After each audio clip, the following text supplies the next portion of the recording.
বাংলাদেশের স্বাধীনতা সার্বভৌমত্বের এই বিজয়ের মাস ডিসেম্বর আসলে বাংলাদেশের মানুষের মধ্যে আনন্দ উৎসবের পরিবর্তে এক ধরনের শঙ্কা, উদ্বেগ, উৎকণ্ঠা এবং নির্যাতন নিপীড়নের একটা করব রাজ্য আমাদের ঘাড়ের উপরে চেপে বসত। ডিসেম্বর আসলেই এদেশের মানুষের মধ্যে একটা আতঙ্ক তৈরি হতো। বিগত 15 বছরে ডিসেম্বর মাস মানে বিজয়ের মাস ছিল না। বিগত 15 বছর ডিসেম্বর মাস ছিল নির্যাতন নিপীড়নের মাস।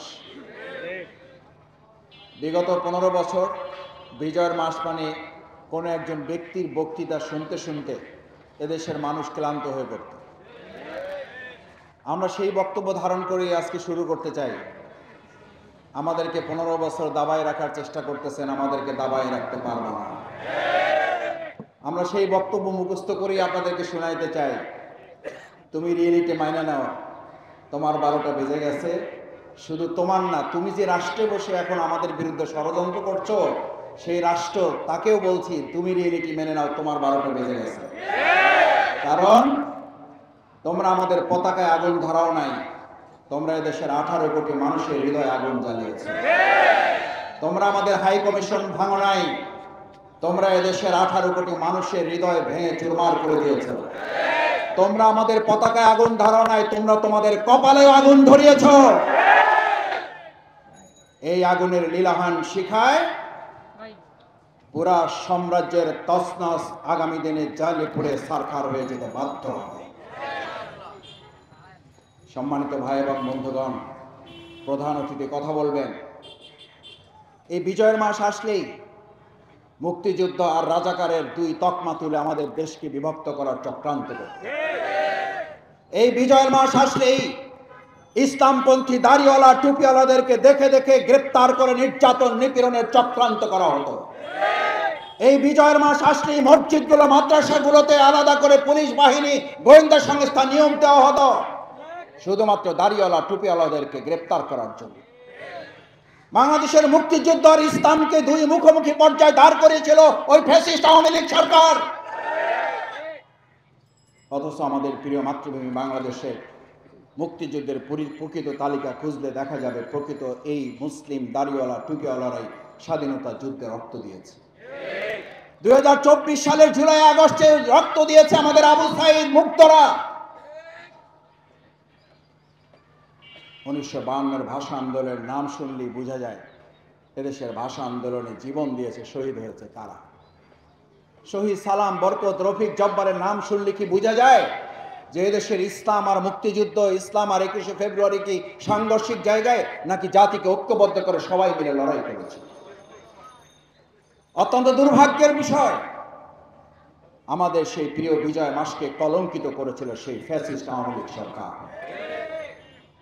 এখন একটা রাষ্ট্রে বসে, প্রতিবেশী একটা জায়গায় বসে আমাদের প্রিয় মাতৃভূমি বাংলাদেশকে বারবার তারা চক্রান্ত ষড়যন্ত্রের মাধ্যমে এটাকে তারা উত্তপ্ত করার চেষ্টা করছে।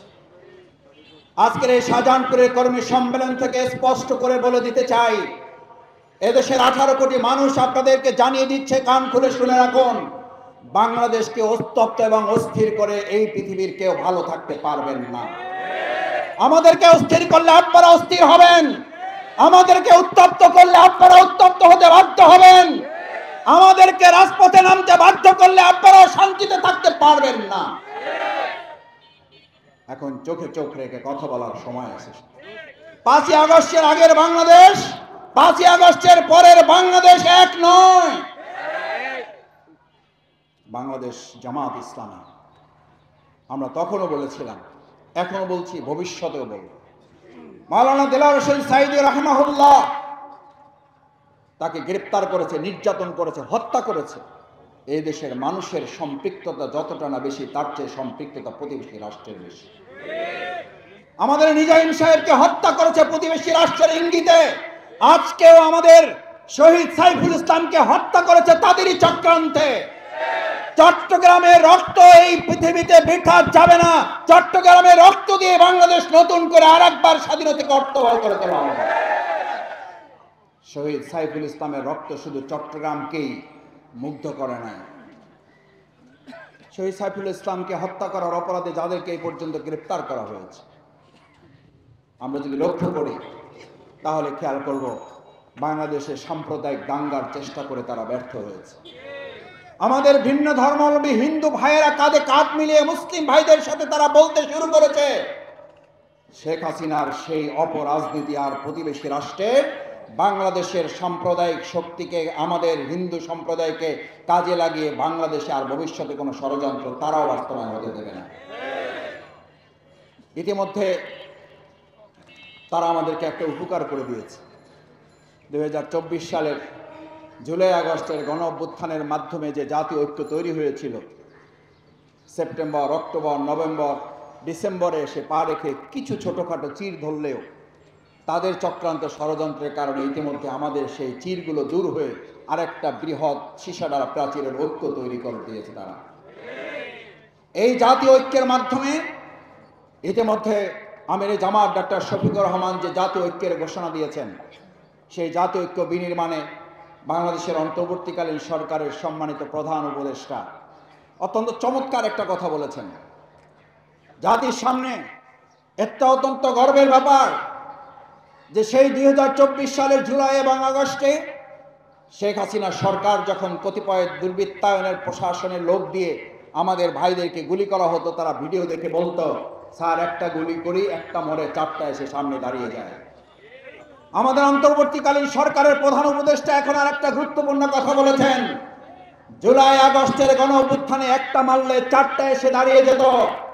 আর এখন বাংলাদেশের দিকে তাকিয়ে দেখবেন, ভবিষ্যতে যদি আর কোনো চক্রান্ত ষড়যন্ত্র করা হয়, জুলাই আগস্ট পেরিয়ে সেপ্টেম্বর, অক্টোবর, নভেম্বর পেরিয়ে আমরা যে ডিসেম্বরের বিজয়ের দ্বার প্রান্তে এখন পা রেখেছি, নতুন বিজয়ের যে মুগ্ধতা আমাদেরকে ছড়িয়েছে পৃথিবীতে, সেই সময় এখন একটা মারলে চারটা না, একটা মারলে 40টা এসে আপনাদের বন্দুকের সামনে দাঁড়িয়ে যাবে। আজ এখানে আপনাদের কাছে জানতে চাই, এই 40-এর কাতারে যদি আপনাকে আমাকেও দাঁড়াতে হয়, বাংলাদেশ জামাত ইসলামী শাহজাহানপুরের এই কর্মীরা জীবন বাজি রেখে তাদের প্রত্যেকটা ষড়যন্ত্রের জবাব দেওয়ার জন্য কি রাজি আছেন?